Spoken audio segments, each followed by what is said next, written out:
everybody, welcome to Modern Moves Dance. I'm CoCo Loop and this is Michael Boyko. Hello, CoCo. Hi, playing drums for us as always. Today I wanted to kind of start to look at upper body movement and how it's organized, or how it can be organized in space, because I think a lot of times when people are learning how to organize their body in space and time, I find that there's like assumptions about how the arms are supposed to always be perfectly placed in these geometric patterns in, concert with what their lower body is doing.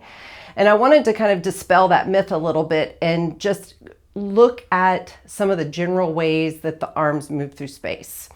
And then once you kind of start to understand where the arms articulate in the shoulders and where they can move in space and some general patterning, then you can kind of start to couple that with having them move with the lower body. So in ballet, the upper body movement, especially in the arms, is called port de bras. And then if you start to move the torso, it's called port de corps. So there are really strict rules about the way that the arms move in space in the ballet syllabus. But when we look at just general enjoyment of movement, we just want to be aware of where the arms are and how they can move and what's available to you from the chest out. So Michael, I think what we'll do is we'll just kind of explore moving around in general. So we'll just go like in a 3. Okay. 1, 2, 3, 1, 2, 3. And you guys can just come with me as I start to move the arm around in big circles, just to start to see where you might feel your range of motion right away, and kind of warming up so we can maybe get a little bit more athletic throughout this video. So all I'm doing is I'm taking the arm and just describing a big circle in space and through what we call the sagittal plane. Right, so through the front space, around the top, through the back. And you notice my lower body is just relaxed and kind of rocking and letting me reach out a little bit farther. Let's try the other side. So the arm just goes to the front space, up above your head and down below near your hip.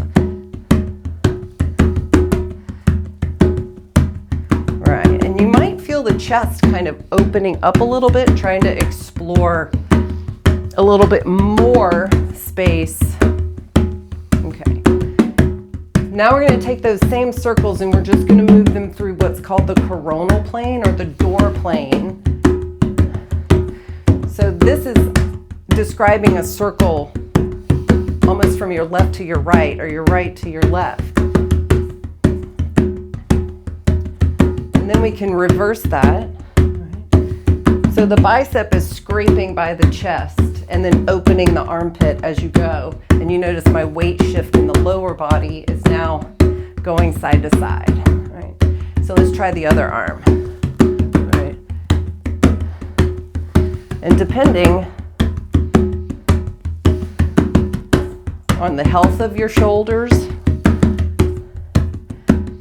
you might actually be able to open the armpit quite wide. Let's try and go the other way. So we do a few this way. There we go. And now what we can do is actually bring both arms up together and then down. You can do them with the elbows kind of straightened out, or you can round the arms. Right. There we go.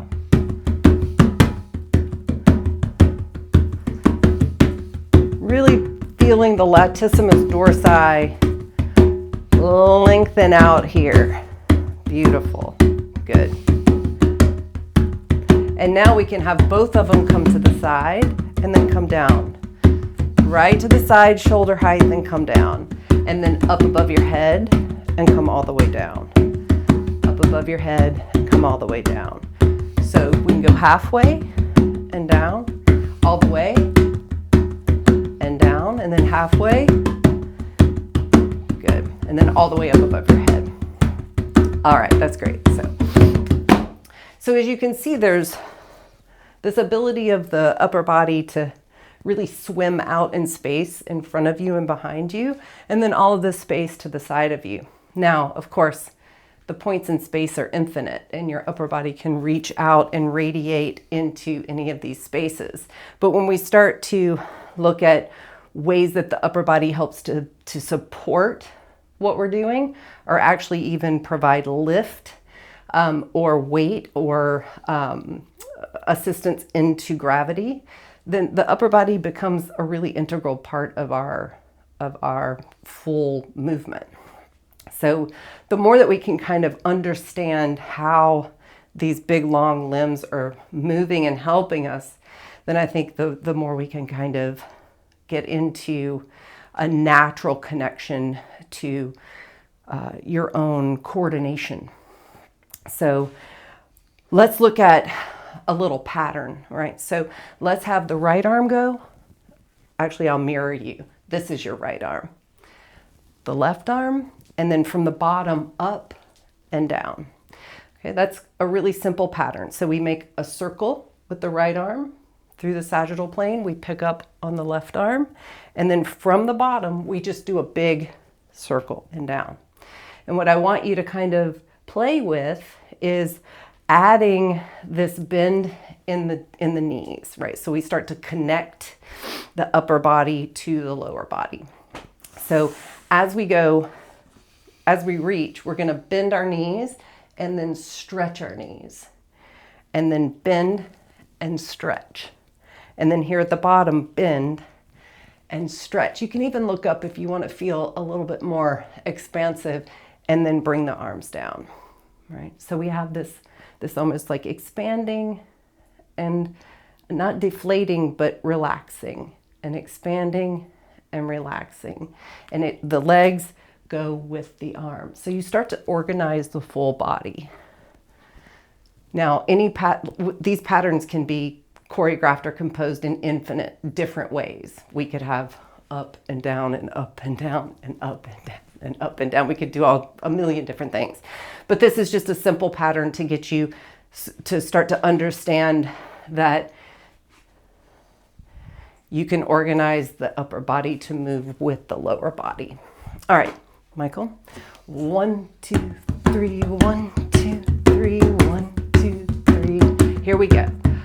Right arm, left arm, up. I'm going to slow it down. Let's go 1, 2, 3, 1, 2, 3, 1, 2, 3. There we go. Up, 2, 3, and bring it down. Let's try it again. So we bend the knees and we reach and we stretch. Bend, reach, and stretch. Bend up through the door plane and down. Now let's try it on the other side. So you start with your left arm, your right arm, and then up to the top and relax. Let's try that side one more time. So this is your left arm, your right arm, and then up, and then come down. Okay, so thank you. You're welcome. So now that you have had a little bit of practice doing it slow, let's try and see if we can keep that same pattern and keep the coordination between the lower body and the upper body, but do it fairly quickly. So let's do a little experiment. 1, 2, 3, 1, 2, 3, 1, 2, 3, 1. 1, 2, 3, 1, 2, 3, 1, 2, 3, 1. Everybody try that a couple times.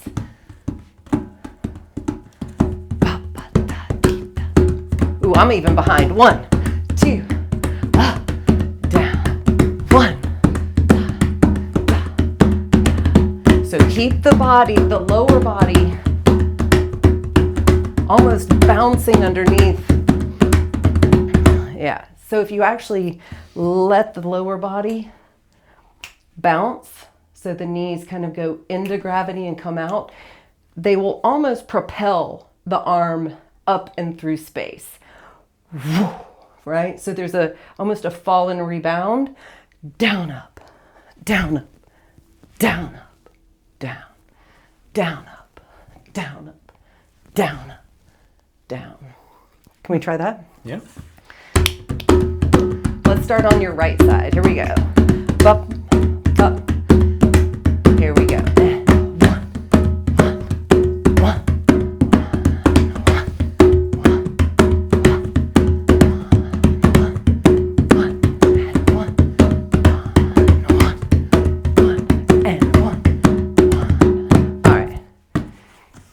So what I'm noticing rhythmically, when you speed it up, you almost have to get to the bottom of the action a little more quickly, so that you're actually going and one, and one, and one, and one, and one, and one. Try that. And one, and one, and one, and one, and one, and one, and one. And one, and one, and one, and one, and one. All right. So that's just one small, short exercise that you can do to warm up your body and to just kind of start your connection, start connecting the lower body to the upper body, but also just to build your awareness of a couple of planes in space. We didn't touch on the transverse plane, but this sagittal plane through which your upper body, your lower body can move through the sagittal plane too. But this is just a nice swimming, beautiful plane of movement to explore. And then here in the door plane, that the arms can be organized in any different myriad of ways in these two door plane, sagittal plane. Okay. I hope you enjoyed that. Thanks so much. If you are enjoying this, please make sure to like, share, and subscribe. We're really going to try to build our community, and having you push the buttons and really share this around with your friends would help so much. Thank you so much. Have a great day.